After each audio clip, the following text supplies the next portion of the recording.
This is the CHRILLCAST. I'm Chris. I'm Will. And I'm Smash JT. And before we do, I'm screwing this up. Will, what's today? Today is a Wild Card Wednesday, and we're doing another conversation with the CHRILLCAST. That's right. And this conversation is with Smash JT. So before we do this interview, do you want to tell everybody about your channel and why they should subscribe before they watch this video? I mean, they should probably watch my videos, and if they enjoy what I do, then please subscribe and bell. But yeah, I do video game content, industry news. I'm a former game tester, game master from Sony Online Entertainment, and played video games since I was in diapers, and will forever be addicted to them, even when I'm old and beyond gray and have arthritis and hard to play them. But I'm still gonna find out a way, probably through Microsoft and their the adaptive controller. Yeah. Yeah, exactly. That is a cool thing that Microsoft does. I'm not gonna lie. Mm-hmm. That special controller they've made for various people that need them. I find every video they do fascinating because they have to come up with a special design for everybody. But yeah, when you're old, they'll probably have them for elderly. I was gonna say, hopefully by the time we're elderly, assuming the Roni doesn't take us before then, hopefully they'll have some sort of adapter for your head where you can just close your eyes and just just plug into the Matrix. Yeah, exactly. Anyway, this video is all about Smash and why you should pay attention to him. And that's not really it. It's an interview because I've been watching his content for a while and I really wanted to have him on the podcast. He agreed to do it, so we're going to interview him, one of our conversation series. Yep. So I think Will has that first question. Yes, I do. But should we ask him the other question first? Yes, we should. Let's ask the first question. It was really burning, and we've been anticipating it all week. Why the big mouth? So there's not really like a full-blown explanation for it, but it's more just a play on YouTube. It's just, I've seen it so many times, and I'm at the point with my channel where I just don't give a F about it. I'm just like, I'm gonna have fun and just, I guess in a way, mock the people that try to get people by doing it the same way they do, but exasperating it to the nth degree. So that's where it comes from. You know, I was just thinking about this. I will tell you from first-hand experience, you can look at my video views. It doesn't make a huge difference. Like, some videos will get a ton of views and some will get the same amount as normal. So it's not necessarily the thumbnail that catches people. Mm-hmm. So at the end of the day, it's a quick thing. I got a full-time job now. I got a life. I got a family. I don't have time to pour all this time into thumbnails anymore. So I'll just take a stupid picture of myself and make my mouth huge. And it's a gimmick, but I think it's something that is easily recognizable going forward. And I'm going to stick with it until I decide not to. Fair enough. That's funny. I was just gonna say, you know who else does these weird, like, big mouth thumbnails is PewDiePie, and it seems to work just fine for him. Oh yeah, that's true. He's another one, yeah. All right, well, PewDiePie has fantastic thumbnails. Yes, he does. And amazing clickbait titles. Yes, he does. I'll read his titles and I'd be like, that was devised by like a Harvard graduate to get into the minds of the remedial human beings. It's amazing. He's really, I mean, he doesn't do it. He's got a team of people doing it with him, but yeah, it's fantastic. The peak of YouTube. Oh yeah. Hey, if we ever get him on the channel, I'll be like, hey, did you copy Smash JT for your thumbnails? That's a promise. I will do it. If you ever get him on the channel, make sure you call me to be a part of that. Gladly. You can come on and help us. All right. Well, you got that first question? Yeah. All right. So question number one. What inspired you to create your YouTube channel, and why Smash JT? So I used to work at Qualcomm and was laid off during a massive 3-year layoff that they had. And I made it through like 5 different rounds of layoffs, and they finally got around to being like, okay, we got to not move forward with you because they're basically transitioning the entire team to India that I worked on. So I was out of a job, and I just had my second kid, just bought my house, was screwed, and I'm like, I got to either go out and find a job or stay at home and watch my kids all the time while my wife works. You know, be the stay-at-home dad thing. And I just decided, you know, I always wanted to do a YouTube channel. I always had a passion for video games. Why not give it the old college try and see how it goes? And finally make that leap. I did it on, officially, I think my channel says January 2nd, but I did the video on January 1st. It was a New Year's resolution in 2017, I think, where I was like, okay, I'm doing it. I'm making the leap. I'm going to start this YouTube channel. And at the start, it was embarrassing. I mean, you look at people who do videos and you're like, oh, how hard could that be, you know? And then you actually turn the camera on, you're like, what the, I like games. Which was me for the first 6 months until I realized I watched my own videos and I was cringing myself. And I'm like, okay, I need to change how I'm going about this and completely revolutionize my channel. So I started getting into more interesting topics instead of just generic titles of top 10 NES games, top 10 Game Boy games. You know, I thought those would catch on, but not how the algorithm works. It doesn't give a crap about smaller channels doing stuff like that because people don't care about smaller channels doing that because they're a dime a dozen. And there are a lot of garbage channels out there. No offense to smaller YouTubers, but there are, I'm sure you've all seen it. Yeah, exactly. You watch a video and you're just like, what is this? Like, why am I watching this? And you I bet I can make you cringe real quick. Keep going. Oh, don't bring it up again, Chris. Come on. Well, I mean, I can make you cringe back if you watch my first video too. So we're flying. Hold on. Pilot episode. This is this is the one that people are always like, Will's got 1,000-yard stare into the camera. Like, yeah, well, I was thinking, like, if I look into the camera, it's more personal that way because I'm looking at the person. But I was like, I didn't think about that. I'd be staring directly into their eyes. So trust me, I understand. I understand cringe. This was like how our podcast started. It was just two of us looking at the camera, talking to each other. Looking at our phones. There's definitely a level of beauty to that. Like, there's something very poetic to starting a YouTube channel and just being so cringe it's pathetic. and without that, you could never improve. You know, you need to be bad at the start. You have to be. You need people to come and comment and tell you you're trash. You need to be bullied. You need that. I would still be terrible if I didn't have people talk crap to me. So in a weird way, I have to thank my haters because they've made me so much better. They really have. But yeah, ultimately, I don't even know where was I? What was even the question? I've gone. What inspired you to start your YouTube channel? Was the question. Oh, okay. And then why Smash JT? That's right. Okay, why Smash JT? So I did fully handle the first question. Yes, I believe so. Yes. Okay. This is gonna be like a 7-hour meeting here. So I started the YouTube. I named the YouTube channel Smash JT. When I started it, I actually started. It was called Cash Guns Chaos. And my buddy was who watches YouTube. Yeah, he watched YouTube a lot, and he's like, dude, you can't have guns in the title. That's gonna like be caught in the algorithm. And it's not gonna be shared out. Like, that's violence. That's bad. You can't have. That's just not a great name. The reason why I called it Cash Guns Chaos is because that was the first game that I ever tested when I was at Sony Online. It was famous for being the first downloadable title for the PS3. I had the PS3 at my desk when I was working there before launch. It was amazing. For someone who's like really into the video game industry, that would be like having a PS5 at my desk right now. Like, that's how crazy it was. So I had it there, I was playing it, loved it. And when I first started my YouTube channel, I was like, okay, that's what I can cling to because I want to make a YouTube channel. I want to make it about video games. I used to test video games. I'll name it the game that I tested. And it ended up being not a great title because of the words in it. And I was like, well, Cash Guns Chaos was basically a ripoff of Smash TV.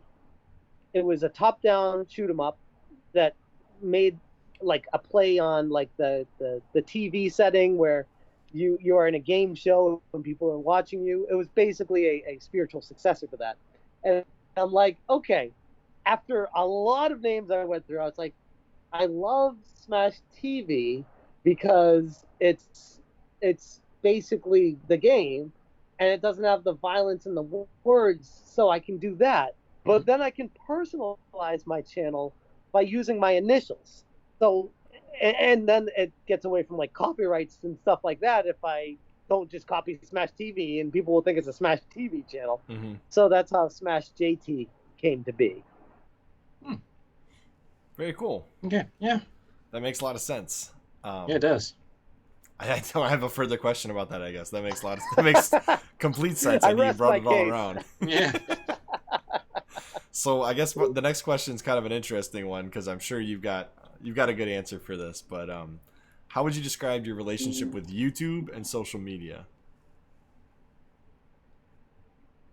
That is very hard to answer because I have been in a constant flux of trying to figure out what even my brand is. It's a challenge that I never even thought of happening, because I'm like, okay, I'm gonna just do this YouTube channel and make stuff. Then I started getting a little bit of attention, and I always had a little piece of myself in my social media postings, and that turns a lot of people off because people expect something out of a brand, and they're like, no, we want the brand. We don't care about you. Be on brand all the time. So my challenge is being on brand, but trying to make my brand me, while also being an extension of the video game industry, even though I'm not working in it anymore. So I'm torn in a lot of different directions at present. So that's how I would explain my social media situation. It's not a pretty picture right now. And it's something that if anyone tells you they have the answers on how to be successful with social media, they're lying, because the more fake you are, the more people sniff it out. The more real you are, the more people hate on you for being real. So there's just this constant battle of take Spawnwave, for example. Him on social media is strictly like video game news. Always. That's what he is. Mm-hmm. Even though I know John from Spawnwave, and he has a life. He has a family. He has all this other stuff going on in his world.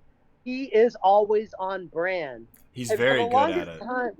He is. He's excellent at it. And for the longest time, I wanted to be like that. But I'm like, no, I can't just copy what people are doing. I want to be me. That's the whole point of me doing this. So I want to try to be me, but also be a brand. And it's just this constant tug of war that ultimately probably holds me back, but it's what makes me happiest. I guess that's the best way I would answer that. I totally get that. Like, the closest thing I can relate to on that is, like, we want to have this podcast that's us, but we want to also have tons of people on here. And sometimes I worry that we get lost in our guests, you know? Mm-hmm. It's like, it's a constant struggle of, should we always have a guest? Will we still get the views without a guest? I don't know, but we're just going to keep doing what we want to do. So, like, forget it. At the very least, it's fun talking to new people every week. Exactly. So even if we don't get views or subscribers, it's still fun. It's a fun journey. Right. And that's the thing. Like, when you hit me up to do this, I was like, I didn't know who you were. I've never researched you or anything like that. I'm like, okay, because this is fun. Like, I enjoy doing this with people. I love talking games. I love talking about other YouTube channels, which has got me into plenty of trouble. But that's me. That's who I am. That's what I do. I always like going back to the old videos just to look at some of the Snapchats, like, because we have this window open, you can see, like, okay, this video had 1,410 views, and you had 13.6 K subscribers. I looked at a video he did with the previous YouTuber, had like 500 subscribers, now he's got like 4,000. It's like, whoa, that's pretty cool, because it's like a snapshot in time. So it's just cool to go back and see that. So every conversation. I will say Go ahead. From my experience with YouTube, it's very fickle. Oh, yeah. So I stopped altogether looking at the numbers. I've stopped caring about the view counts, and in a weird way, getting my job that I have now, which I'm so blessed to have it, so thankful for, especially during the times that we're living in. I'm so fortunate, and this is truly my hobby now, and it's truly making videos for the pure passion of I want to talk about this. Yeah. Instead of pumping a video out because I have to pump a video out, you know, and that's a major difference. And I'd like to think the general average viewer can tell. Unfortunately, that's not been the case so far. But who cares? Who cares? It's not a big deal. Go back to reason A, which is I'm doing this because it's a hobby. So who cares? You know? Yeah, I get that. Yeah, it's just surprising. It's surprising to me. I guess that's what I'm getting at. We definitely did this without a goal. People want generic. People want garbage content. They do. People will argue that all the time, but ultimately that's what gets the views. It is. So you blame the algorithm, you blame the viewers. No one ever wants to blame the viewers because then they won't want to subscribe to them. But it is what it is. It's your fault. Yeah. I mean, if you're not subscribed to me and you're subscribed to other people, it is your fault. If you're subscribed to the CHRILLCAST, you hear that now. It's Smash is saying it's your fault. It is. You better subscribe to these guys right now, or else, that you're the problem. Yes. Yeah. 60% of you are not subscribed. I see people all the time like, how come 60% of you are not subscribed watching my videos? Well, because you had one good video, so people wanted to watch it. You know. Like, Yep. That's it. That's the answer. Oh, that's actually pretty good. That means you got 40% viewership. That's good. Like usually for me, it's like 10%. Hey, the percentage though is watch. Is that the percentage though is of the viewers that watched the video. 60% were not subscribed. 40% No, were that's subscribed. what I'm saying. Oh, okay. That's what I'm saying. Like usually I have like 10% that are subscribed and 90% that aren't subscribed. Oh, so I guess I could thank YouTube for sharing my videos out. But it's also frustrating because I'm like, where's my subscriber base not watching this video? Like, what the hell? What do you? That's part of the problem with YouTube too, is because people have become so accustomed to expecting a certain piece of content out of each person they subscribe to that if they make a video that's not that, they just won't watch it. It's like that niches every single creator into. I mean, for example, my most recent popular videos talking about Fall Guys on mobile phones are all blowing up. I talk about anything else, they just die on the table. And is that YouTube's fault? That's the algorithm. Fault? No, I'd say it's the algorithm that has trained the viewers into expecting specific content from specific channels. Yeah. Because there are so many channels out there. There's so much content out there that they'll just individually subscribe to each person for each individual thing that they want to see, which is just, I mean, you're the viewer, you can do what you want, but at the same time, it really limits the creativity of a creator. Ultimately, I've always said, and this is the reason why we don't focus on one particular thing. This is my particular take on it. Only watch what you want to watch. We put out a video every day of the week. Watch what you want. What am I going to do? I'm not going to tell you to stop watching. That'd be stupid. No. And that's the thing, though. But, I mean, it doesn't matter what you say. Yes, What I'm saying is the results are what matters. Yes. And the results are people will pick and choose what they want to watch, and they'll only watch what they want to watch. And if you're talking about something what they don't want to watch, they're not going to watch it. And that is the niche problem of YouTube, which is a video that I've talked about millions of times in plenty of videos about what the problem with YouTube is right now. So many creators, they expect certain content from everyone. That is true. That is true. Like people thought we were a Halo YouTube channel for a while. Well, we did have so many Halo guests. That's a problem. And then people stop tuning in because they're like, oh wait, it's not Halo. It's just random people that you don't want to talk to. I don't care about that. And that's I feel like I need to. In a pandemic, you can't do this, but I want to hold like a town square meeting with everyone and be like, why don't you just want to watch specific YouTubers? Do they not entertain you any? What I feel like Russell Crowe in Gladiator. Are you not entertained? Like, I'm doing what you want. watch me. But the problem is, there's really good channels out there. Scott the Waz. Mm-hmm. You're gonna watch every video Scott the Waz does. Rich from Review Tech, which we talked about in the other video. You're gonna watch him over a smaller YouTuber talking about a topic. So the problem is there are bigger channels that have grown bigger, and then you are fighting for the scraps that are underneath that. Mm-hmm. Yeah, and it depends. Some communities are willing to build up smaller people, and some communities are like gatekeeping, and that's hard too. So you just got to find your niche and then build your audience, right? So if you want your channel to be you, which is basically what you're saying, you want your channel to be you, you got to build people on you, right? They want to watch you because of you. That's what you're hoping for. Yep, it is. But at the same time, I go back to, for me personally, since this is about me, I do want this to be about me, but I also remember the reason I started this channel was to educate and entertain about the video game industry. That was the whole point of my channel. So I don't necessarily want it to be about me. I want it to be about my feelings about the video game industry. I said that a little wrong. I meant like no. But you made a great point though, because I've made the mistake in the past of straying too far from that, and I have to reel myself back in and be like, well, what am I even doing with that video? That's not why I did this channel. That's not what I'm talking. What am I doing? So I mean, you might have misspoke, but it's on point.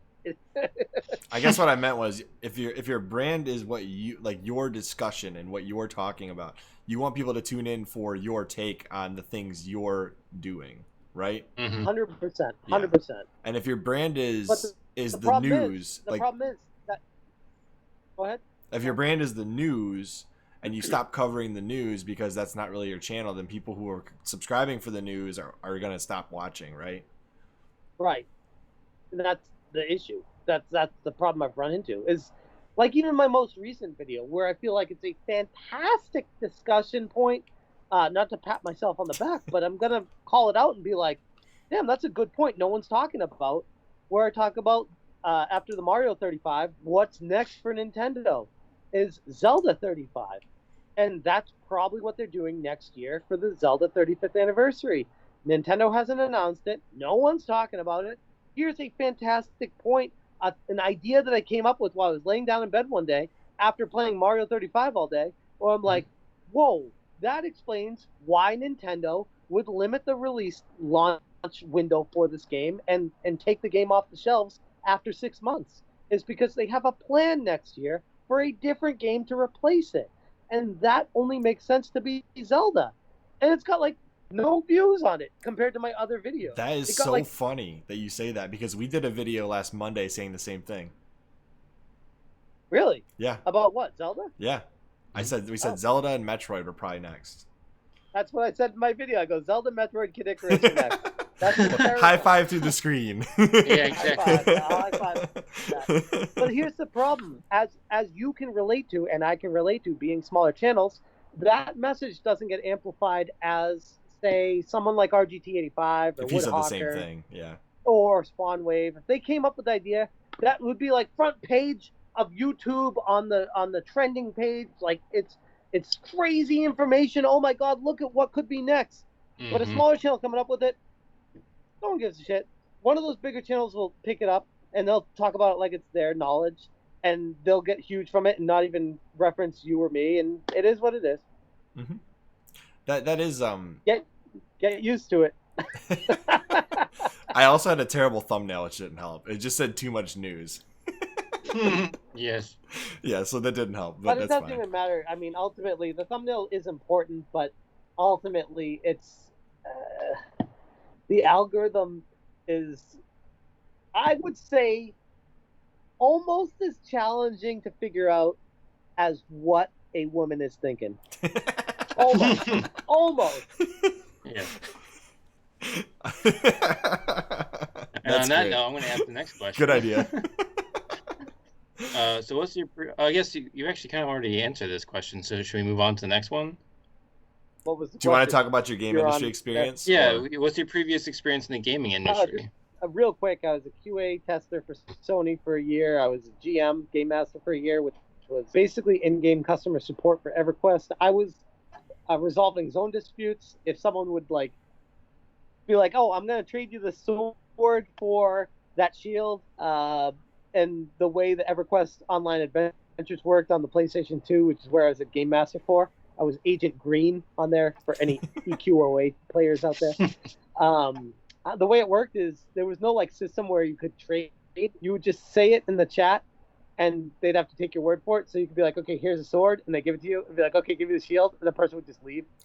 So then I'd have to go through the chat logs and be like, "Okay, this person said this," and I'd just take it out of their inventory and stuff like that. But I could also like put on events in the town square. I could disguise myself as an NPC and really freak people out. I was an alligator on an island one time where there was a bunch of alligators where someone was just trying to fight mobs to raise XP. And I just started talking to him as the alligator. And the guy just wrote question marks. He's like, "What the hell?" And I said, "What? An alligator's never talked to you before?" They're like, "How are you talking to me?" I had like a full-on conversation with them. And I do that all the time, just messing with people. And they'd have no idea that it was actually someone like working at the company. It was one of the most fun things I used to do. To be like Bill Murray in the tree in the what was it Groundhog Day? No. What was that? Oh, Caddyshack? No. In the tree for that it was that spy movie. It was Steve Carell. Steve Carell was playing. It was the remake. Get Smart. Get Smart. Yes. Get Smart. Bill Murray in the tree as a spy. He's like, "Hey, what are you doing in the tree? I've been here for like 20 years." Basically, yes. Yeah. Sorry. So after the game master, that's my industry. That was my industry experience in the game industry. But then from there, I was a recruiter for a company called Wired Talent, which was a temp agency for the video game industry. So I would interview people along the entire west coast of the United States, all the way up to San Francisco, to Seattle, all the way down to where I am in San Diego and LA, and interview people and place them in positions for Square Enix in El Segundo, or EA in San Fran, Midway when they were still around, and I think they were in Carlsbad, and Nexon, NHN, the mobile phone companies, Sony Online and Sony, and Rockstar, which there's a Rockstar in San Diego. So it was so much fun. Like, I would go to the actual buildings of these game companies and meet with the managers to find out who they're looking for. Like, when I went to Midway, they'd have like all the Mortal Kombat statues in the entryway. It was badass, like really badass. Very cool. Sounds really Very, very, very fun job. I mean, they didn't pay worth a damn, but I mean, the experience and the fun, it was worth it. They paid more than what Sony paid, but it's still, living in Southern California, it was not a living wage. I think I was making like $14 an hour or something. I was like, yeah, that's not enough. California is expensive to live in. Yeah. Yeah. Mm-hmm. All right.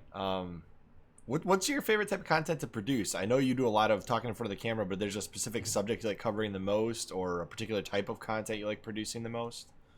Yes. Content that I am passionate about, which is the most generic answer I can give you. but it is, I mean, it's true. Like, I've noticed myself, I'll go 4 or 5 days without making a video now, when I used to make like a video a day or two when I didn't have a job. So now I'm like, I'm only going to talk if there's something to talk about. And I feel like the problem with YouTube, I'm sounding like such an old man right now. The problem with YouTube is people are pumping out videos at a rate that is unsustainable, because it's just talking about the most generic crap just to put a video out.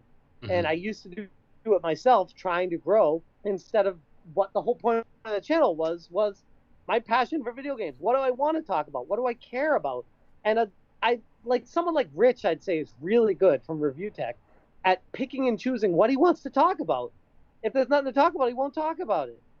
And I feel like there are other channels who I won't name. They'll just throw out videos all the time just to make content. And it is what it is. I'm not knocking them per se, because it's working for them, and the viewers are tuning in. But I watch it and I'm just like, this is just so boring. What are you talking about? What's the point of this? So I try to focus on something more passionate and entertaining and topical, an angle I can give that's unique that someone else hasn't given, and try to give both sides of the story, but then tell where I stand and why. And it doesn't always resonate. Some people get pissed off from it. In fact, a lot of times people do, and that's what grows my channel is the controversy. But it is what it is. I'm not going to be like, oh, let me talk about why I feel the way the vast majority of people feel because I want to fit in with society. No, I'm going to tell you how I feel, and hopefully it makes you think a different way if you weren't thinking that way. Mm-hmm. I can 100% relate to feeling like I'm making a video to make a video, and that's why we changed our format significantly in the last 6 months. Where we were doing something called Fandom Friday, and I would relate that to similar like eShop sales like videos or like top 10 hidden gems videos where you're kind of like just picking something to talk about every Friday, and I'm like, we gave up on that after a while because it was like I just feel like a couple months of doing that, it's like I don't have any more games to talk about. Yep. I haven't played enough. And now just think about these gigantic channels that grew big and how depressing it must be to be forced to do a video every Tuesday or every Saturday or whatever they're scheduled, every Tuesday, Thursday, or whatever they do. How depressing it is to be like, all right, I gotta go turn the camera on and do this crap again, even though I don't really care about this because I need to keep the views coming in. It's just like you set yourself up for that because the algorithm has created that because so many, like we said earlier, so many creators are on the platform. You got to compete against everybody right now. And it's a no-win situation for every creator except YouTube. They're the only winners. They're the only winners. They're getting 50% of everything. They're the winner. They don't give a crap if you're successful or not. Yeah, and all I want is a community tab. So 1,000 subs would be nice. Please. That's again, literally all I want. That's all I want. These guys are good guys. I'll share this on my social media too. Thank you. Don't worry. Thank you. I always tag people, but I don't expect anything from it. Like if you do, cool. If you don't, that's cool another too. thing too. I will say I'm not going to name names, but back when I was first starting out, I would interview bigger channels, hoping that I'd get shares and shout outs and talk. More often than not, the bigger the channel, the less they'd be inclined to share it on social media. And I'm like, that's messed up. Like you spent how much time did you spend with me? And then I tag you and you ignore me? Like what the hell, man? Like why? This is how we do this thing. That's how you grew, by the way. Don't you forget. You know. I will say we haven't had that many issues where somebody hasn't. Most people are pretty cool, but like I will say this: I was surprised because I was not expecting it. Chris Raygun shared our video with him. I was not expecting it. I didn't ask him to, but he did, and it was really cool. So that's awesome. Bigger creators have been very generous to us. Without it's one of those things you shouldn't ever expect it. Right. But it should happen. Yeah. Like behind the scenes, you're like, no, I'm just kidding. No, I've never I been. still have. I try to get over it myself, but I still hold it against people. I'll never forget it. I'll be like, all right, I'll back pocket that. I'll remember that. No, I'm all about supporting other creators. It's hard because they spend the time with you. They do all of it, so you can't be mad at them. Right. But then you're like, what? You did this thing, and then you don't do this thing. That's such a tease. Exactly.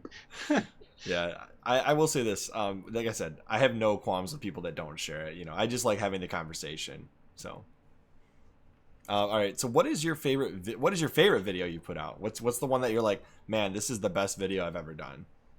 100%, no question, will be off the top of my head, because I could be forgetting one. There's two videos. That one right there. Scroll down on my page.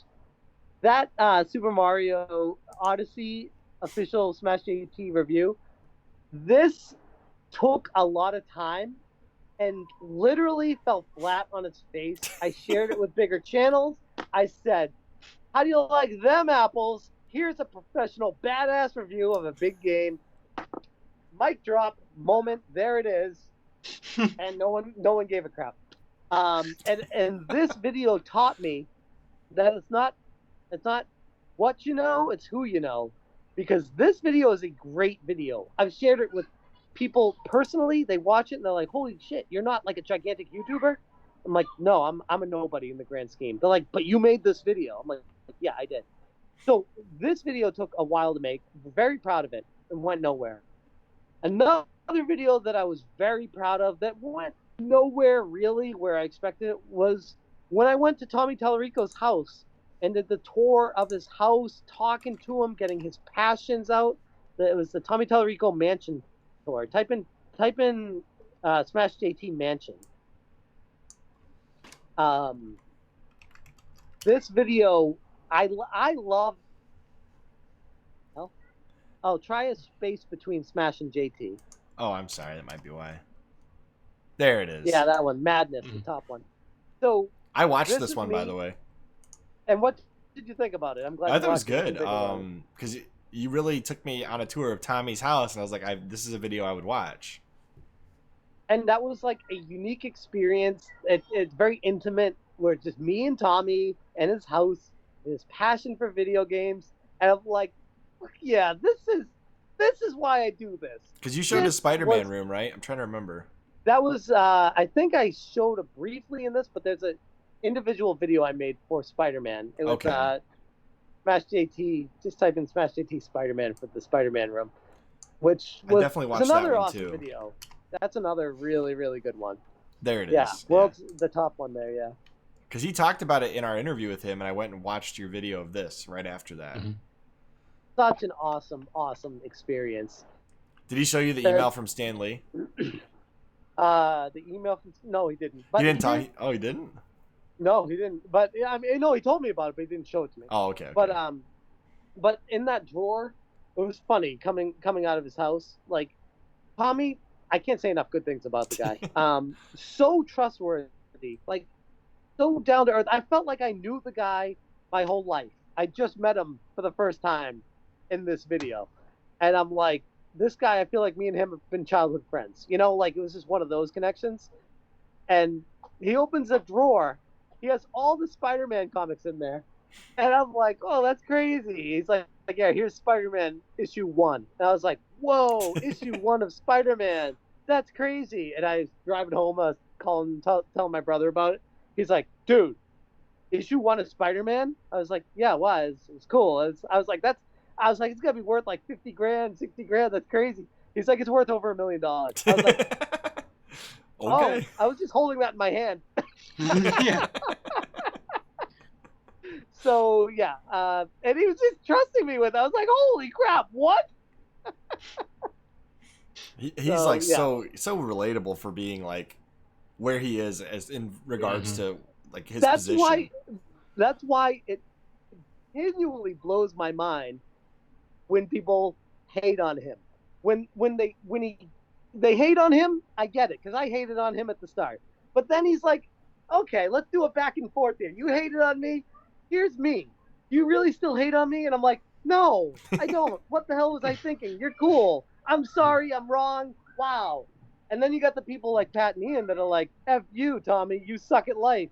And I'm like, why are you like this? He's a good guy. Don't be like that. I got one word why they're like that, and I'm only gonna say this once because I do overall like Pat, but I think he's got some hot takes. Calico Chameleon, that's the whole reason. Oh, I already made a video on that that I do encourage you to watch. I think I watched it. The Smash JT, the Content Cop video on Pat the just type in Content Cop. Yeah. No, not that. That's not it. It does have that image in it. Does it? Okay. Smash JT. Yeah, put Smash JT in quotes. That's not gonna work. I'm just gonna go here. Oh, here it is. No, that's not it. Contact no, not that one. Not that one. Oh God! Try just do Smash JT Pat the NES Punk. I'll tell you which one it is. I thought it would show up first with Smash JT, but there you go with the bias of the YouTube algorithm showing bigger channels over my channel name that you type in. There you go. Top one. I will say this, Top like, one. Pat was one of the influences for me to start this channel. Like, I always say this, like, I watched him enough that he influenced me to start this channel. So, like, And that's great. but I will say there's definitely some videos I'm like, dude, that's such a hot take. That doesn't make him a good guy, by the way. No, That I just didn't makes him say a guy that. that encouraged you to make a channel. Yes. Fair enough. So this video is where I break down clips of him privately engaging with his audience on the hell is it called? Twitch. Oh, where man. he was like in a small group where it was like 30 people, and I was just I hopped in and I heard him say it, and I was like, oh, screen record this. Holy crap. And he said, I'm doing this because back with the Calico Chameleon, we had a huge jump in our Patreon supporters because I was right about that and people were thanking me for it. So I'm trying to do the same thing with the Amico. And I'm like, you asshole! You're literally hoping for this to die so you get more supporters on your Patreon. Not because you don't believe in it, not because you think it's going to fail, but because you want more money. What is wrong with you? Yes. Yeah. I can honestly say I can see why somebody would want more clicks by saying the Amico is bad, but after talking to Tommy, I don't believe Like I said, one bit of it. Yeah. I did that off the bat. I think I still have the video. I don't know if I might have hit it because I felt so bad about it. But I was so critical. I left it up for a while. I was so critical of Tommy because I heard about it and I'm like, who is this joker? He used to make music in the game industry. Now he wants to make a console? Get out of here. We got enough of these Ouya Tuyas. Get out of here. These Calico Chameleons, these Atari VCSs. Now we've got another one of these consoles. Oh my God, get out of here. And Fair then enough. Tommy personally reached out to me and I was like, okay, I'll hear you out because you want to talk. Why would I not want to hear you out about it? Because It then you would doesn't have to mean- change your mind. That's why. Well, that's the thing. When I went up to see him, he's like, I don't want to change your mind. He's like, I just want to be honest with you. Here's what we're doing. Here is the Amico in the flesh. You can hold it. You can play with it. You can touch it. You can play some games with me. What do you think about it? What can we improve? I want to make this the best I can because I have a passion for video games and I love these retro games. And I'm like, I love you. You're amazing. Oh my God. What was wrong with me? I do find the one last thing on this whole situation. People are always like, well, why does Tommy make people sign NDAs? And I can answer that being that he doesn't want to give away any of his secrets before they launch it. Like, why would you give away all of your closest kept secrets? I can actually dispel that right now. Tommy does not make people sign NDAs. Oh, he doesn't? Okay. At all. Nope. That is another lie made up by Pat and Ian. That doesn't happen. They saw it on the Atari Age forums or whatever, and they just took it as gospel. He doesn't. I talked to Tommy after I heard about that because he didn't make me sign anything. Oh, okay. I'm like, do you make people sign stuff? Not me. He's like, no. He's like, I don't do that. He's like, I trust people. I get a vibe from him, and if I trust him, I trust him. He's like, I trusted you, so yeah, I went through with everything with you. I still have information up here that I know about the Amico that has not been released yet, that I am not allowed to talk about, and I'm not going to talk about it because that's the relationship we had. Where I'm like, this is some really cool stuff. I wish I could talk about it, but I can't because you haven't publicly done the marketing for it yet. So I'm not gonna jump the shark and try to get on that first. I'm not gonna be that guy. I'm not gonna break a NDA that we didn't sign. It was like a handshake agreement. Like, hey, by the way, this is all off the record, Smash. When I tell you this, don't go making videos about this. Here's what I'm thinking we're doing with this. And then he goes into all this other stuff. I'm like, that's cool. That's cool. That's cool. You're just like broken record. That's cool. That's cool. And he was real. He's like, here's what we think is feasible. Here's a stretch that we want to try to do. Here's what is kind of out of the question, but I really want to do. It wasn't like, oh, we're doing all these things. You know what I mean? It was fair enough. Realistic. So yeah, I don't want this interview to be about just you and Tommy, but it is interesting to hear about. So that's why, cool. Yeah. And I will just say the reason I thought there was NDAs is probably for the same reason that Pat was putting it out there, the Atari Age stuff. And then the fact that all the Metal Jesus crew didn't talk about it till after they released it, I thought there was an NDA associated with it. I saw a really good video, just quick shout out to Retro Advisory Board, where he literally shows all the information is out there, despite people saying what they say online in regards to Tommy and D'Amico. It was easy to prove that it was incorrect, some of the information that was put out there. Speaking of underrated channels, Retro Advisory Board. Yes. Fan-effing-tastic channel. Like, holy crap. One of those, he's so under the radar, like, so subdued. Like, talking to him, he's like, whatever, like, here's my video. And I'm like, that was awesome! That's an amazing video. He's like, thanks. He shares a lot of our stuff because he likes, I guess he likes our stuff, but... He's such a good dude. I love that guy. I really do. What's he got? 157 subscribers. 157. I mean, that's a crime. That is a crime on YouTube right there. Mm-hmm. That's a algorithm crime. I'm gonna dub that. All right. Well, you got that next question? I don't even know what number we're on now. 7. All right, so some of your goodness gracious, I'll start over. Some of your videos have blown up over time. Anything you would change about them?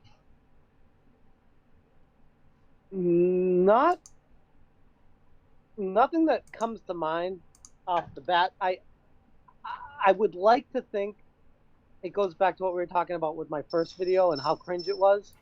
Every mistake I've made has been a very useful learning experience. So it's not necessarily, oh, I wish I did this or that with a video. I guess on the broad stroke, if I want to step back, I wish I didn't attack the Screenwave Mafia as hard as I did. But at the same time, I'm like, that's what my channel is. I want to talk about my passion for video games and things surrounding that and how I feel about it. So I don't regret it. I'm very torn because I'm like, they aren't bad people. It's just, I feel like sometimes the clicks can kind of get in the way of the success of other YouTubers. But everybody is out to grow as best as they can and as fast as they can. That's the name of the game. Mm-hmm. So I get it.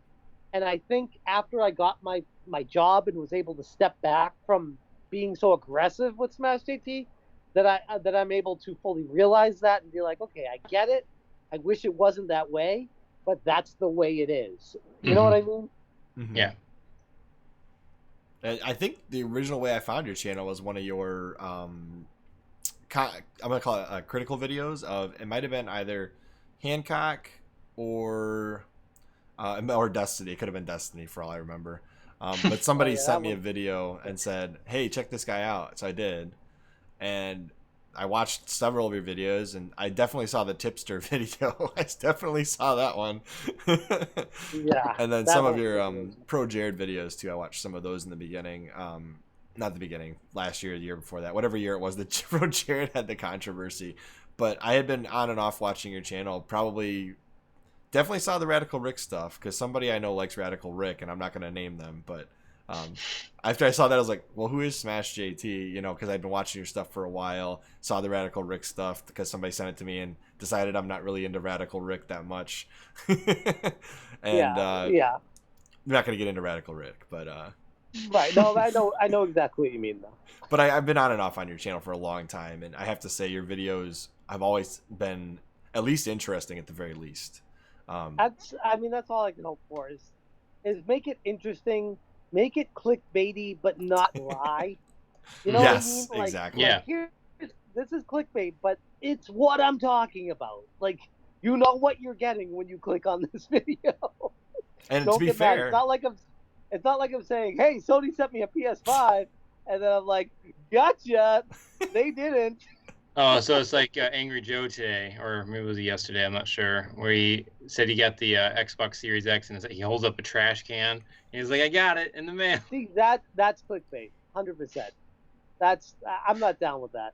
That stuff pisses me off. And the problem is, I was thinking about this the other day, big channels like Angry Joe or Woodhawker or Beat 'em Ups, whatever, or the like, can get away with that stuff. And And it's funny how the community defends these guys like, it's a joke. It's just a joke. Enjoy it. Relax. But if a smaller channel did it, they'd be like, oh, you're trying to clout chase. You're a clickbaiter. I'm like, we're all people. One thing I learned doing YouTube and doing YouTube as a full-time YouTuber for a while is these people are no different than me or you or you. Like they're all just dudes with a camera talking. Yeah. They might pay for a special editor and fancy different angles, but they're just a dude talking to the camera. There's nothing different. There's nothing special for the most part. I mean, you got the Scott DeWazes who are special, but but outside of that, I love him. God, he is awesome. But outside of that, it's just a generic guy talking to a camera. It's nothing special. You're not better than me. I'm not saying I'm better than you, by the way. I'm just saying you're not better than me. We're not. We're clearly not better than you, though. I mean, yeah. No. But people take that as when I say you're not better than me. People say that as, oh, you're trying to say you're better than me. It's like, no, I'm just saying we're equal ground. Just because you have a bigger subscriber base doesn't make you better. Just because you talk about a topic with fancy camera angles doesn't make you better. You're just another dude with a camera. That's the way I look at you. Like, sorry. And I don't care if my subscriber count is 0 or infinity. It doesn't matter, like, at all. And once I was able to step back from YouTube and just enjoy making the videos, that's when I really was able to realize all of that. Yeah, that makes sense. Yeah. And what I was gonna say before that, when I saw your videos for the first time, I didn't even look at your subscriber count. And I just assumed everybody knew who Smash JT was, and he was this big channel, right? And then like maybe 6 months later, I was still watching your videos, and I finally looked at it. I was like, he only has, you know, I don't know if he had like 9,000 at the time or something. I was like, wait a second. I thought this guy had like 100,000 subscribers, you know, because you are similar to these big channels. And it doesn't make sense why some people make like 100,000 million views, right? You know, and some people don't. I've talked to Radical Reggie at nauseum with this. And he's told me himself that he is flabbergasted. He is completely shocked and awe that my channel hasn't grown. He's like, you're doing everything you should do. You just missed the boat on YouTube. He's like, that's it. It's all timing. And there was a big boat of all these channels back in 2015 that just blew up. You started in 2017, missed the boat. Sorry. I don't think you missed the boat. I think the boat, you just have to get to the boat. Yeah, you gotta start swimming. Like the boat. But the problem is I was swimming hard when I was doing this full time. I was keeping up. I was getting to everything before Spawn Wave, before RGT, before all the major news networks. I was on top of it. I was giving the same damn opinion as them. I was on it. I was first for months, for like 8, 9 months, 10 months, almost a year. It was exhausting, but I'm like, I'm not going to let them beat me on this. I'm not. I'm going to do it every single time. And I did. And I was proud of myself, and I still didn't grow. And I was like, F you, YouTube. Like, that's what are you supposed to do? No, I guess when I said that, I meant you got to hop on the jet ski and pass the boat. You know, you got to find that one. Because I think what you're doing now is better, personally. Because I don't. Well, that's what I'm saying. But I'm not passing the boat. I'm driving a different direction. Yeah. Fair enough. He's like, I'm blasting off to the moon, guys. See you later. I'm with the SpaceX team. They're on a boat. I'm on a rocket ship. Anyway, I think we got an answer here. I think we did. Okay. We did. The next question is, what is the biggest learning experience you've had on YouTube? What like, I don't know if it's like a humble pie thing or if it's like a successful thing. What was your biggest experience learning on YouTube? Oh, man. There's been so many because I've made a lot of mistakes. Like I said earlier on the previous question, made a lot of mistakes. I wouldn't change any of them because I learned from them, but made a lot of them. And the learning experiences, I guess I just go back to the same one with like the Screenwave Media. Like, I don't think Spawn Wave's a bad guy. I like John. I think he's a good dude. He tries to he's on top of it. He's good. And I've actually even personally, like, in DMs with him, had conversations, and you know, I've apologized about how my videos might have come off because I'm like, I know you're not a bad guy. I'm sorry if it ever came across like that. And he was very, very in tune and down to earth about it. And I feel like we're on a good level. But that's the thing, when you're a small channel and you make videos and you try hard and you're doing really well on the videos and they're not going anywhere, you can keep doing the same damn thing going nowhere, or you can start kicking dust up and trying to figure out if you get attention. And I started kicking dust up and I started getting attention. And that started working for me. So who am I to say I shouldn't have done that? Because if I kept doing what I was doing, it wasn't going anywhere in the first place anyways. So I don't look at it as like a mistake. It's a learning experience of I got to kick up dust. I got it. There's a politically correct way to do it. And that's what's very challenging is it's a very fine line because there's always going to be detractors and haters that don't understand the other side of the story, no matter how obvious it is. I think today's political climate is pretty obvious of that. And I think that's just what I found out in YouTube as well. There's a wide gap, a very wide gap. You could be like, this is what happens when you do this. And people are like, I don't believe it. Like, well, that's literally the fact. Like, well, I don't care. I don't believe it. Like, if you stab yourself in the heart with a knife, you will die. Well, I mean, allegedly. Yeah. Allegedly. Because I've heard stories that people live through that. So I don't know, actually. I'm not really going to believe that. Like, that's literally the world of YouTube. That's what I've learned. Fair enough. Kind of bleak, but okay. I'll tell you what, our biggest learning experience, and it's quick. Don't talk about Back to the Future 4. Nobody wants to know about it. No, that was a terrible decision. I had no idea how rabid that fan base was. We got wrecked gracious. on Reddit. Oh my gosh, it was just like, you guys need to go home and do your job instead of this, or don't ever talk about it. You know what's funny about that is while I was making dinner tonight and told you I was going to be a little bit late to starting this, I was watching Back to the Future 2 while I was making dinner. So Nice.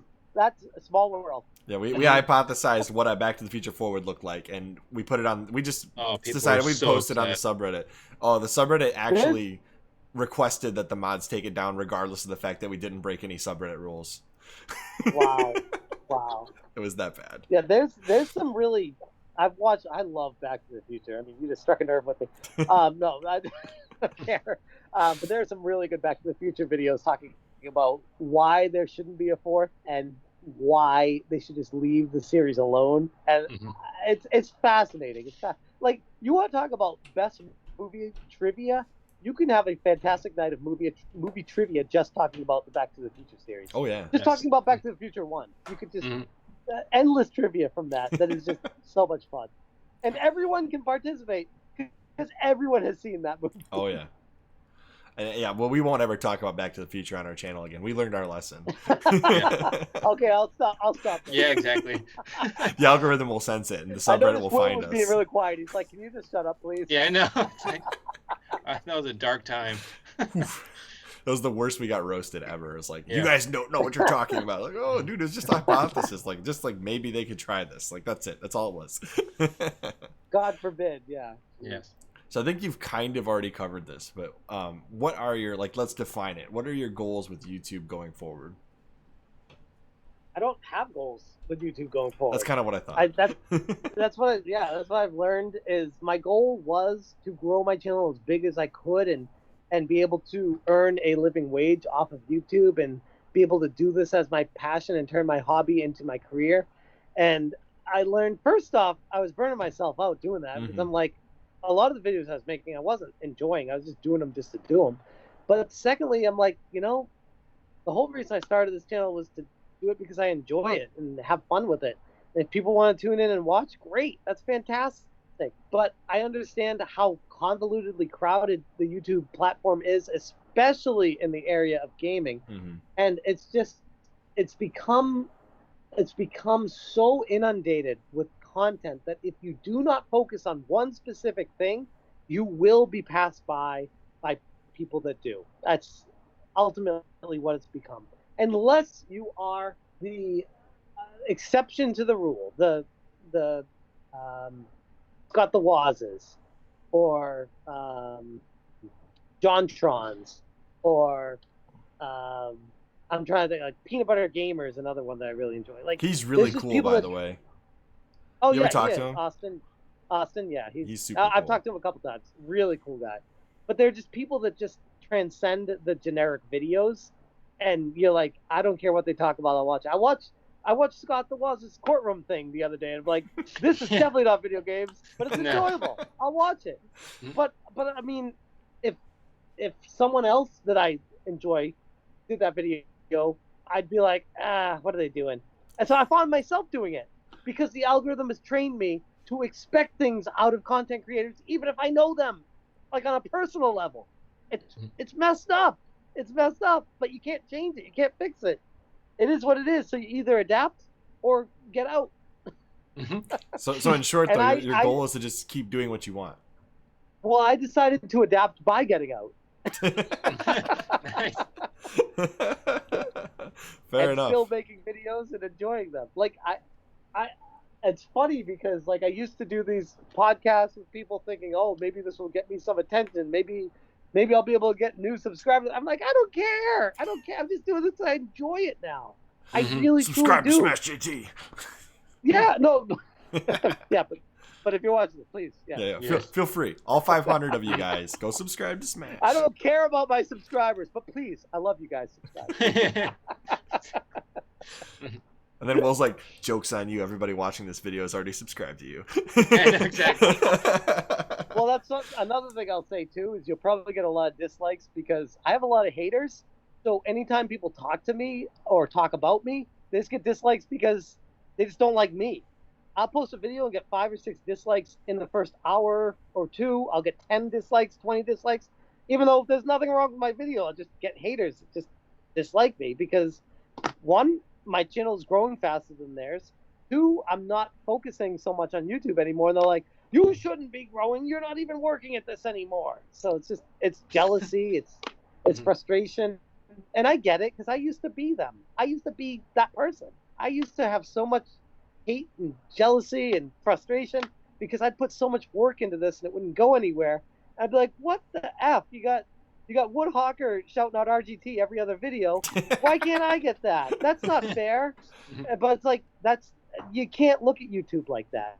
You got to just do it and grow and make like Woodhawker probably found out about RGT because he enjoyed his videos and was like, oh, I want to talk about this guy. So, I mean, just do your videos.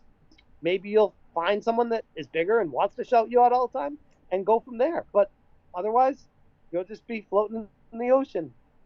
Honestly, like when we started, it was funny. And this is my advice to small YouTubers. Don't try to get big. That's not going to help you get big, right? Like, just do what you want. And then maybe you'll get lucky. I think I've watched enough YouTube in enough genres. I don't just watch YouTube for gaming. I watch it for fixing up your house. I watch it for stocks. I watch it for gaming, obviously. And all those 3 things that I just named right there. There's a way that YouTubers talk to the camera that is universal. There's a universal truth to success on YouTube, where if you just learn how to, and I'm still learning this. I'm definitely not perfect. I've gotten a hell of a lot better. There's a universal truth to if you can talk to the camera, relate to the audience in a way that's so personal that it transcends what other channels do. And it's one of those things people are like, oh, how do you do it? And I say, you know it when you see it. You know what I mean? You watch it. I've been getting into watching some stock videos lately, and in the stock market, and I'm new to this whole genre on YouTube. I never used to watch it before.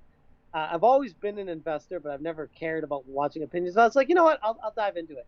So it was new for me to learn all these people in that whole industry, the genre of stock market investing.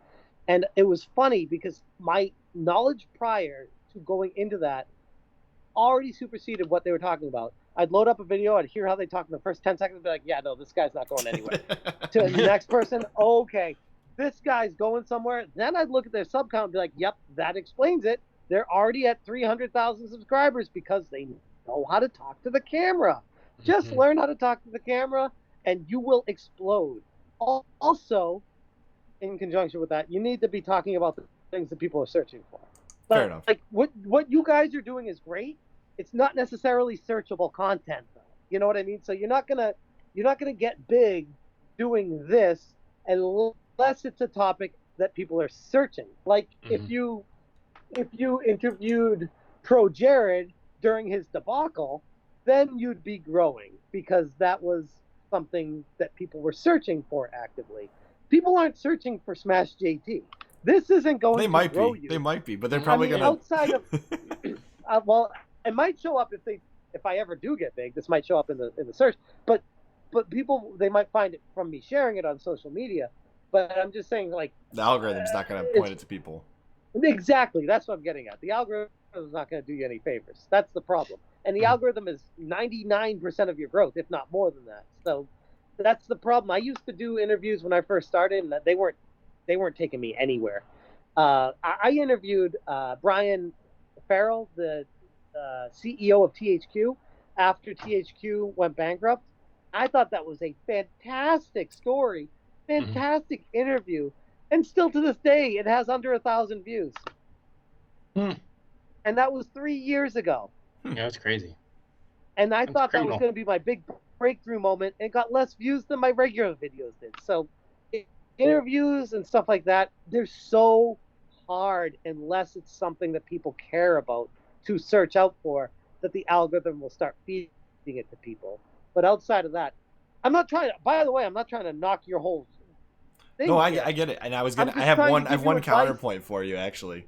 The videos we did with Chris Raygun, I didn't know this at the time, but we hit him at the right time, because it was just perfect timing. Like, I wanted to talk to this guy so badly, because I like Chris Raygun quite a bit, and I still occasionally will send him a DM, and he'll probably never watch this video, which is fine. But but essentially, when we had him on our channel, we talked video games with him for an entire week.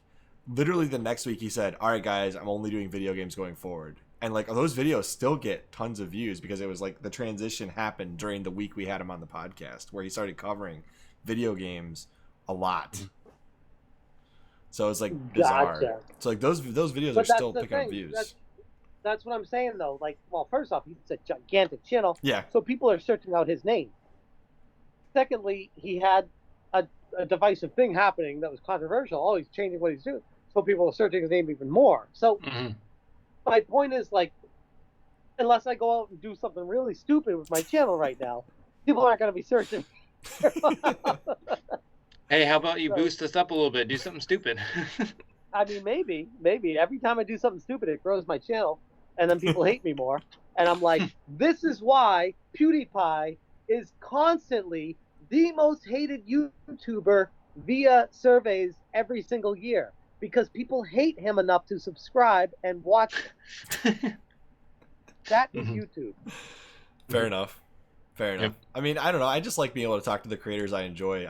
We're not trying to make money off this. No. Although Will always jokes, yeah, saying, we're trying to make money. But I'm just saying, like, if you want to grow this, like, faster, unfortunately, you have to do things that aren't necessarily in what you want to do. You know what I mean? That's what I learned when I was starting to grow my channel. I wanted to do top 10 lists and stuff like that. They were going nowhere. And I started talking controversy, and boom, my channel just goes right up. Like, I do have a new segment that's debuting soon that probably will be very algorithm friendly. I've been doing a lot of research on it. And when it does finally debut, I'll make sure you know about it, so you can tell me how bad it is. Please. I would love to tell you how bad. No, I'm gonna see. I'm gonna find out if I have the actual camera focus you're talking about, or if I'm like completely off base. We'll find out. Well, I mean, if you talk like this, you're perfectly fine. Okay. But my point being is this: YouTube will cry, "Oh, we don't want bullying. We don't want criticism on our platform." But that's the most popular stuff. Yeah, that's. I mean, they'll say one thing and they'll do the other, because they know that's what hooks people. That is cocaine to people. Controversy is cocaine. Yes. It is visual cocaine. They have to have it. They have to keep up with it. That is their life. There's so many people that are in a very depressed state that just have to live their life vicariously through other people's drama. There's so many, millions and millions of people out there. Not just like a few hundred. That's where the crowd is. It's either that or you can go after the kids. Those are the two crowds on YouTube if you want to grow. The controversy, or you can try to get the kids. We'll never get the kids, so we're not going to win that one. You can try to go for both and be like PewDiePie or Markiplier or something like that, but that's a very special cocktail. I have an interesting story about PewDiePie controversy and I have some inside info. I'll tell you later about that. After we're not going to do that on air. Okay. If we ever get really big, I'll talk about it. But we're not big enough to ever talk about that right now. People better subscribe. If we hit a Exactly. million, if we hit a million subscribers, if I can walk away from my job, I'll talk about it. But not right now. That's heard it here first, everyone. The million subscriber special is going to announce whatever the secret We can is. talk about it at a million subscribers. I ain't talking about it right now. It's like PewDiePie is secretly redheaded. The problem is, Chris, you're not going to get to 1 million subscribers if you don't talk about it now. That's the problem. No, it's old school now. It's old history now. It's something that wouldn't even matter at this point. But like, you'd be surprised. It doesn't matter. It does. I'll tell you off air. I won't tell you on air. But all right. So, Will, you've got this is the question that's always interesting. So, Will, we want to ask this question? Yeah. All right. So, what are some of your favorite content creators here on YouTube? And not just gaming space, all over the place. Mm-hmm. Got the Waz, Jontron, Grumpy Munchkins. For what's gaming Grumpy Munchkins? Grumpy Munchkins is a adult puppet gaming channel. Kind of like Arlo, R-rated. Oh, okay. There he is. Huh. Parks Gauntlet is another one that I. How do you spell that? Subscribe to him. Subscribe to Grumpy Munchkins before you leave. He is, trust me. Okay. Trust me. Fantastic. Tark's Gauntlet. Tark? Okay, I see it now. I found out about him through Radical Reggie, who's another one of my favorites. Tark's Gauntlet is fantastic. Like, criminally underrated on YouTube. The problem with Tark's Gauntlet is he talks about a lot of niche games, a lot of like risque. I don't want to say hentai, but in that genre of Japanese style games that are a little bit risque sometimes, but Chris is all over this. No, I'm not. This is his favorite content. That is absolutely not true, Will. He does such a great job, though. Like, it's not all his content. He does a lot of regular stuff, too. But, like, see that demonetized? Obviously. Like,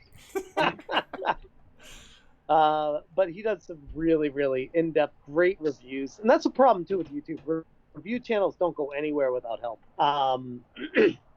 Lady Pelvic is another really good one. Yeah, I saw she's been doing like some really big collabs lately. Yeah, she's really, really talented. Very entertaining, energetic, really good at talking about the games. She got in tight with the Normal Boots group, Pro Jared and Peanut Butter Gamer. They've been hooking her up with a lot of shout outs, which good for her. She deserves it, definitely. That's as far as the gaming space. I'm sure there's more, but that's off the top of my head. And he just subscribed to the CHRILLCAST during this podcast. I saw that. Mm-hmm. Wait, who did? You did. What? Oh, me? Yeah. Yes. I was surprised I wasn't subscribed to you guys. I was like, I've looked up your channel when you asked me to be on this, and I usually always subscribe right away. So yeah, you're my newest sub. As far as like other channels that aren't video games, Solving the Money Problem is a really good stock investing. He's really fixated on Tesla, and he basically always just talks about Tesla all the time.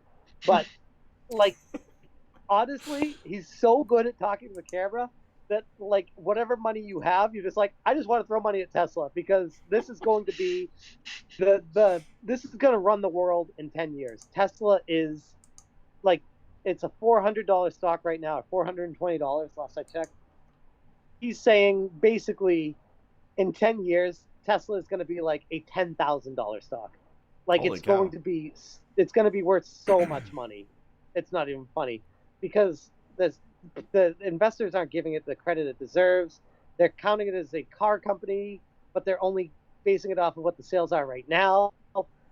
They're discounting how it's a technology company, an energy company, and everything else that they're doing. And I'm like, oh my God, this company's crazy. And it's fascinating just going down the rabbit hole of his videos of just everything that Tesla has in its back pocket right now. So it's fascinating. You start going down this wormhole and you're like, you'll never get out of it. It's like it's fascinating. That is a lot of Elon Musk. Yeah. Holy That's cow. what I'm saying. That's what I'm saying. But it's working. It's working, and it's got me sold. I'm like, yeah, I definitely want to invest in Tesla after watching this guy. So, but yeah, that's basically it. There's a lot of other channels. I watch a lot of YouTube, but at the same time, there are times lately that I found myself burnt out of watching YouTube because I've watched so much of it Yeah, I get that. that I find myself just like watching Netflix or watching the news to keep up with what's going on in the news right now, just world news, because it's just crazy. And it's good, I think. It's healthy to step away from gaming YouTube or stocks and just do something else. It's healthy to step away from playing video games all the time and do something else. Go outside. Go. I don't know. What do people do outside? I don't know. I don't ever do it. Play throw frisbee. a frisbee. Oh, Throw a frisbee. What'd you say?